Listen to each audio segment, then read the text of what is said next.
Welcome back. Today, we're excited to introduce our newest feature, data source integrations. You can now easily connect your TeleportHQ projects to over a dozen modern databases to create dynamic websites, dashboards, apps, and more. For instance, here's how easy it is to create a data source connection to an Airtable account.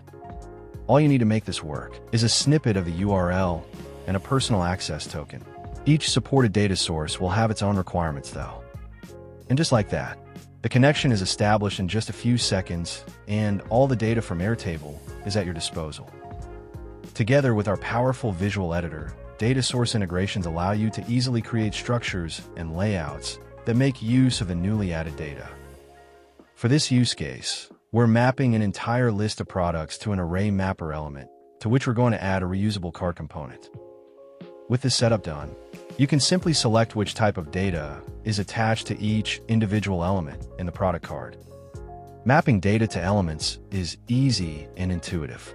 It follows the exact structure you have set up in the original data source. Connecting data sources is just the first step. In our next update, we'll unveil a new tool designed to help you use all of this data in creative ways. Stay tuned for our next big release.